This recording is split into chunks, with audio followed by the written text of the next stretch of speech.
Marcelino Escalada ang pasaring ni Pangulong Bongbong Marcos na wala raw nagawa ang pinalitan niyang administrasyon para sa mga biktima ng Super Bagyong Yolanda noong 2013. Sabi kasi ni Marcos, hindi talaga pa tayo nakapag-fully recover. Hindi pa natin masasabi nakapag-fully recover. Galing mo magsalita, kupal ka. Sa Yolanda. Bangag. So that's still that all those rehabilitation. We only really started 2 years ago because nothing was done. Nothing was in the done, previous administration. Nothing was done in the administration before that. sa eksklusibong panayam ng SMNI News, sinabi ni Escalada na dating General Manager ng National Housing Authority sa Administrasyong Duterte na maling bulong na nasagap ng Pangulo.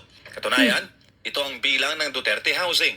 Upon the leadership of former President Mayor Rudy Duterte, umabot tayo ng more or less 160,000 ang ating naipatayo. Nasa 160,000. 205,000 na bahay ang target na ipatayo sa kabuuan ng Yolanda Rehabilitation Program batay sa datos pa noon ng Pinoy Administration. Bawat isang bahay kasama ang lupa ayon kay Escalada ay nagkakahalaga ng 290,000 pesos.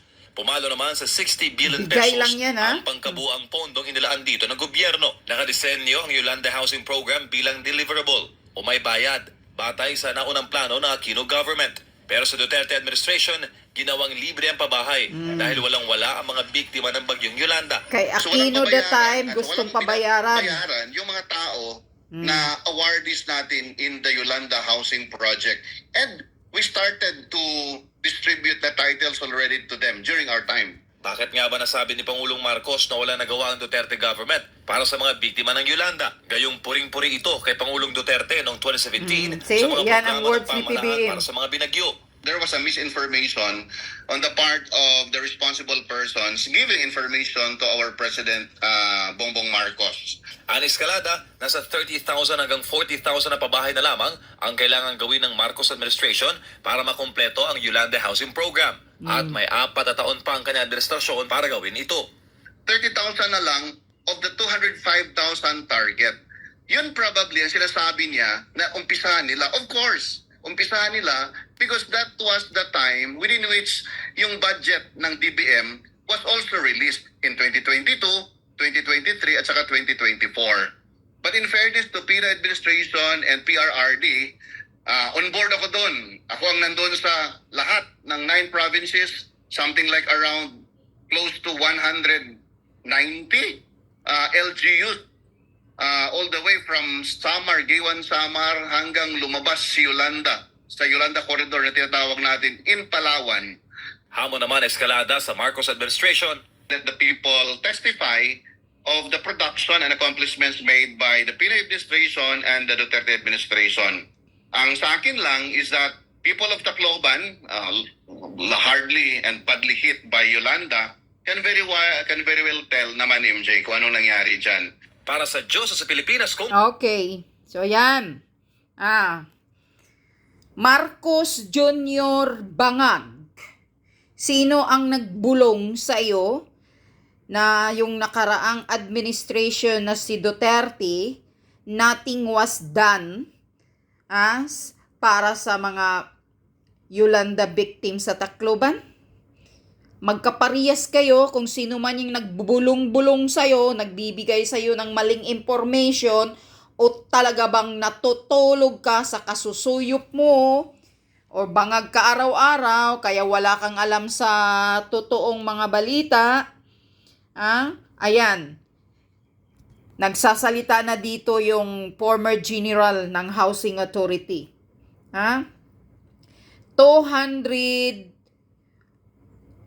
290 actually 1,000 ang planong gawin na bahay, pero ang nagawa lang nila mga almost, basta ang kulang sabi niya ngayon 30,000 na lang kapabahay sana ang gagawin mo kung magagawa mo, na ibibigay mo din ng libre sa mga tao dyan sa Tacloban.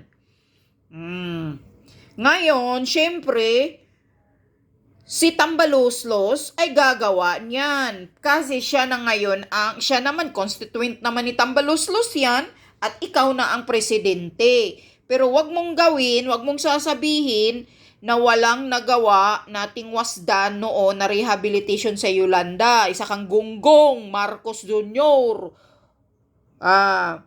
Sabi pa nga ni Harry Roque, siguro lagi kang bangag sa kasusuyop mo, kaya wala kang alam sa katotohanang nangyayari sa Yolanda sa Tacloban.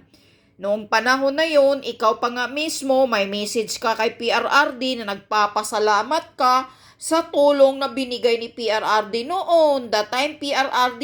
During that time nangyari ang Yolanda, he was a mayor pa ng Davao.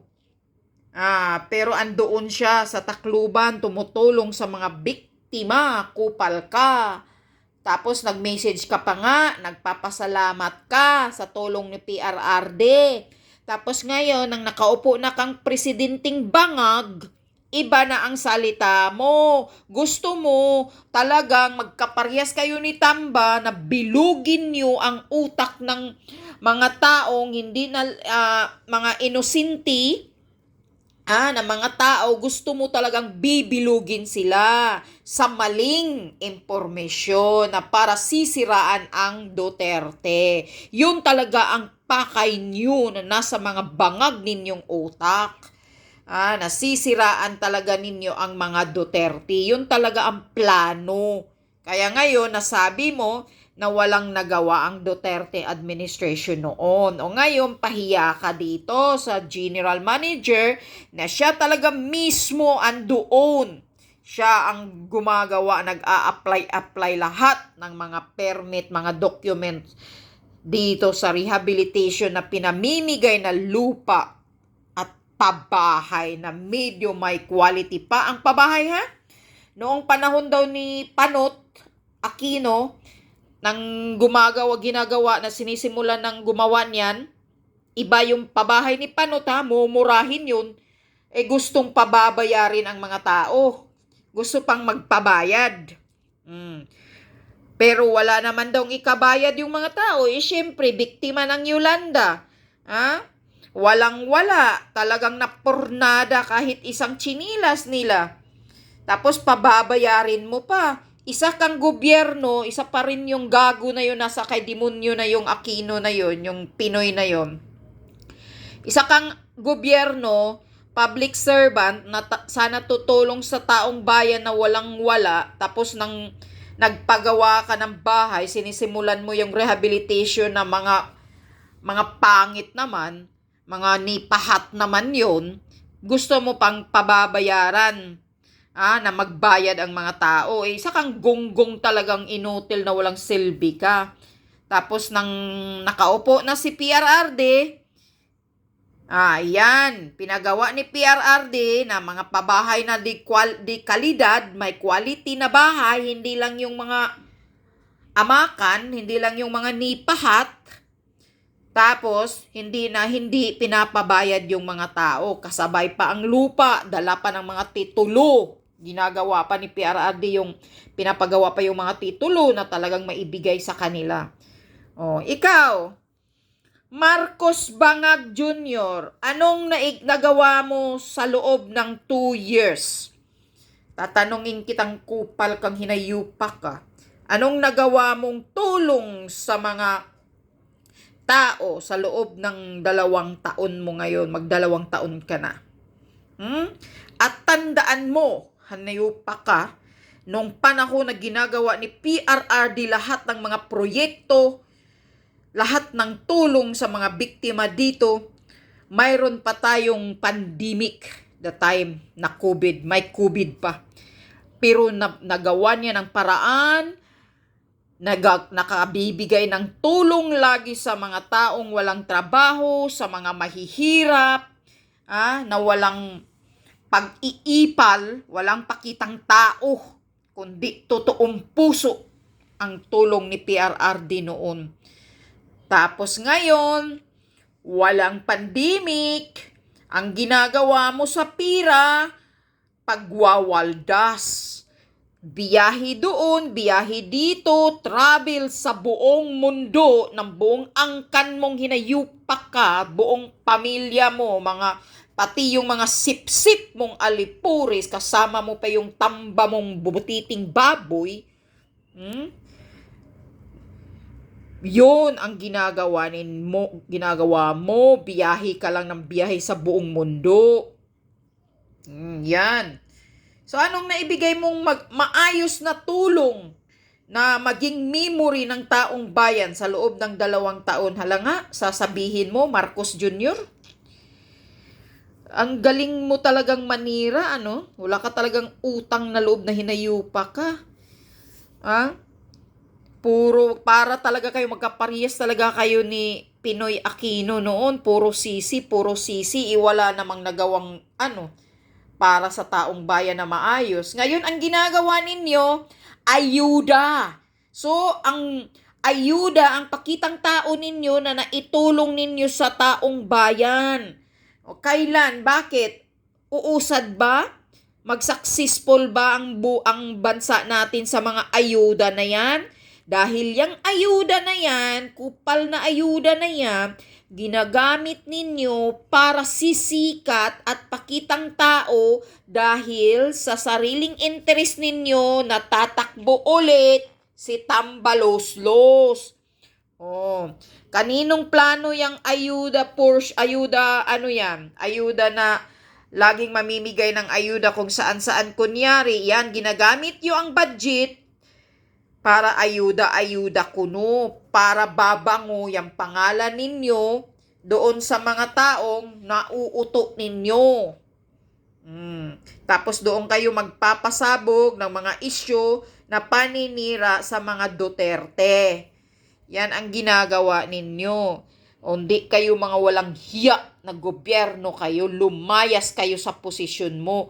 Lumayas ka, Marcos Jr. bilang presidente. Wala kang silbi, inotil kang kupal ka, wala nang tiwala ang taong bayan sa'yo, we don't believe you, we don't trust you, get out from your post bilang isang presidente, at magbangag-bangag ka na lang sa gusto mo, magsuyop-suyop ka na lang kung yan ang gusto mo. Dahil yung pag-upo mo sa loob ng 2 taon, wala ka namang nagawang maayos. Ngayon, sobra ang kriminalidad. Grabe ang patayan. Mayroon pa nga akong nabasang balita kahapon, nanay pinagbabaril. Babae na nanay, nasa probinsya, pinagbabaril sa harapan ng mga maliliit niyang anak. Grabe. Araw-araw, daming pinapatay. Yung mga balitang nabasa ko. Tapos yun ang sasabihin mo na bumababa ang kriminalidad. Kasabwat mo sino? Yung pulis na nagsasalita niya na bumababa ang kriminalidad dahil walang nagre-report? Sino ba naman ang magre-report pa? Pag ang taong bayan wala nang tiwala sa gobyerno, di wala nang magre-report. So goodbye at bye-bye yung mga buhay nila. Walang hustisya. Dahil mismo nga gobyerno nang gigipit. O anong ginagawa mo ngayon? Marcos Jr. kupal ka, hinayupa ka. Ginagawa mo sa may isog rally dyan sa Tacloban. Ginigipit nyo, mga walang hiya kayo. Bakit nyo ginigipit? Ang dami mong binabayulit na batas. Binabayulit mo ang karapatan ng taong bayan na magsalita. Sinosurprise mo yung freedom of expression ng mga tao. O ano ngayon? Anong ginagawa mo? Secret martialong ginagawa mo. Tagbanwa kang yawa ka. Bakit mo pipigilan sa kung ano-anong paraan? Maniniwala ba ang taong bayan na mayroong gagawin dyan sa Romualdez Park na yan? Kupal na Romualdez na yan? Parang sariling pira niyang pinapagawa ng park na yan. Pira mo ba yan, mga Romualdez kayo? Kung sinong Romualdez mayor dyan sa Tacloban, pira mo ba yan? Ginagawa ng park na yan? Langhiya kayo. Basta mga kaangkan-angkan mo talaga, Marcos Kuting, wala talagang silbi. Isa ka na. At saka yung Romualdez na yan. Langhiya kayo Grabing panggigipit nyo. Pero tandaan nyo, hindi mananahimik ang tao sa ginagawa mo. Akala mo, matatakpan sa mga ayuda-ayuda ang kawalang hiya ang ginawa mo sa mga mamamayang Pilipino ngayon? Marcos Jr., hindi na kami bulag, hindi kami bingi, hindi matatakpan ng ayuda portion mo. Yung pamimigay mo ng ayuda, ang kawalang hiyaang nangyayari ngayon sa bansa natin. Darating ang panahon, hihilain ka, nayupa ka, para mawala kayo, mga demonyo kayo ng gobyerno. Kayo ang salot, kayo ang pabigat, kayo ang problema ng mga Pilipino, ang gobyernong walang hiyang ito. Yan ang katotohanan. Kayo ang pabigat sa kabuhayan ng mga Pilipino dahil sa pagnanakaw ninyo, korupsyon. Kung wala yung korupsyon na yan, hindi masyadong mahihirapan ang mga ordinaryong Pilipino ngayon. Yan ang tandaan mo, Marcos Jr. ka. Tigil-tigilan mo na yung paninira kay PRRD dahil kumpara kay PRRD sa 2 taon, ang dami ng nagawa. Ikaw, hinayupak ka, biyahe-biyahe lang. Travel sa buong mundo ang nagawa mo. Walang hiya ka. Lumayas ka dyan bilang mag-resign ka pagka-presidente mo. Dahil we don't trust you. We don't believe you. And we don't recognize you as a president of the Philippines. We are shy to have a president like you, Marcos Jr., na bangag kang hinayupak ka. Lumayas ka. Walang hiya ka.